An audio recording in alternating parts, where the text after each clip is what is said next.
Okay, so I just watched the video, hence why this is highlighted. Her name is Indy Navarrete, Freaky Nikki Obsession. Now, if y'all don't know, Indy Navarrete is the obsession girl, the one who got possessed for a role. The reason that I'm saying it so bluntly like that is because when you get into acting, you become. Acting on a smaller scale, or depending on your mindset, a larger scale, but to me it's a smaller scale or on a simpler scale. It's simply channeling. And what is channeling? That's another word for becoming. When I get on here, I channel these words. I don't say anything. I just merge myself with a certain portion of my consciousness so I become Lindo Sama. I am Lindo Sama whenever I come on here and record these videos. I am Lindo Sama whenever I step into my office because that is what I become. That is the energy I channel. So I begin to speak like Lindo Sama. I begin to think like Lindo Sama. I begin to act like Lindo Sama. I begin to produce like Lindo Sama. It's the same concept for Indy Navarrete. She began to channel Freaky Nikki. She became Freaky Nikki. So I made a video about this from possession. What did I title it? From obsession, possession to X-Men. Because if you've seen this movie, you would know she is probably one of the best actors that I've seen in my life. I have never seen anybody embody a role so well and become such a great vessel for the director to shine his vision through. And that is why y'all see so many people fighting for her right now. Everybody is throwing her these offers. She got a offer in a movie Heat 2 that's starring Leonardo DiCaprio and Christian Bale. She declined it. That's crazy.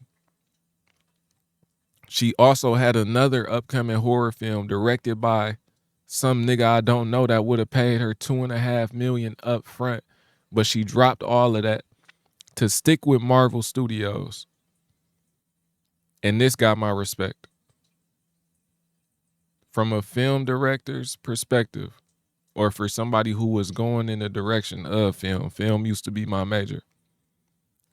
I know a good actor when I see one. And this is an amazing actor. When I look at her, I see somebody who displayed how good of a vessel that she can be to the fullness. And then she secured a big role and she stuck with it. That's why they treating her like motherfucking Christ right now. Because she put on such a good display. But remember what I just told y'all. When you channel, when you act, you become. That's why it was actors on the Insidious set. They was getting bruises and marks. And they had to get real life exorcists to come on the set because they was really channeling these demons.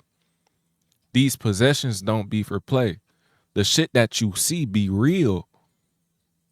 These people are really becoming these things. And boy, don't let that music be playing in that background while it's all going. That's just another layer of character. And Freaky Nikki role was so good. I keep saying Freaky Nikki because Freaky Nikki is the character she played in the movie Obsession. Freaky Nikki role was so good that energy is going to follow her around for the rest of her career to everybody that's seen Obsession. It was her breakout film. But that's how potent that motherfucking possession was. That's how potent that display of possession was. It's probably the closest thing we will see to a real possession. That's the closest thing we will see to a real obsession possession.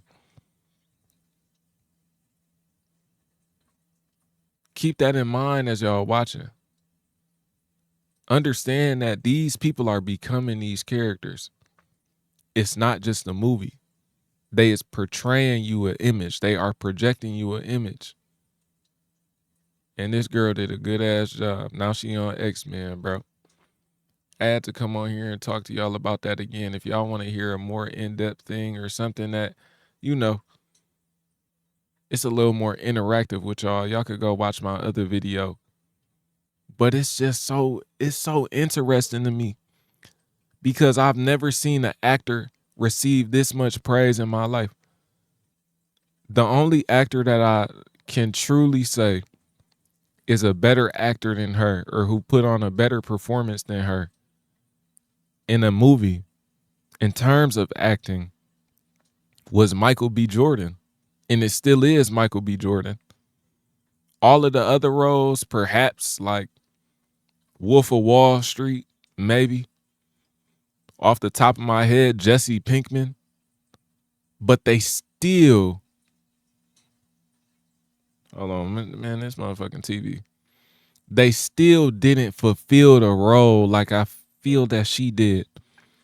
The presence that she has on the screen is unreal. However, like I said, since she did such a good job, since she did such an undeniable job, since she plays such a good possessed tool, bro, that energy is going to linger on. It's going to be hard, at least in my opinion. It's going to be hard for them to pivot her from that to a superhero. She's going to have to take up just as much presence. She going to have that much of aura on the field in order for people to think that she is Rogue instead of Freaky Nikki. Dead ass. Just even a Freaky Nikki ass picture. So I'm very interested to see how this play out. You know something is potent that wherever you go, or you know something is potent when wherever you go, the energy follows you around. The energy of obsession is going to be following her around for the rest of her career. So is she Rogue or is she Freaky Nikki? Y'all let me know in the comment section. On my end, she Freaky Nikki. I'm not even going to be able to look at her the same on X-Men. Every time I see her, I'm going to be thinking, why don't you love me? All that shit. I don't know if a role of a superhero, man, I'll be very surprised. If she can nail Rogue, bruh, if she can get the Rogue role down packed, bruh, she just might be the greatest. And I'm saying that off of seeing one movie. Because if you've seen Obsession in theaters, you will understand completely what I'm talking about. The reason Obsession was such a hit is because of this woman that you're looking at right here. She is the perfect vessel for acting. She is the perfect vessel for a director. She is the perfect vessel for possession. So now we gonna see how she do with the spirit of Rogue. Y'all let me know what y'all think in the comments.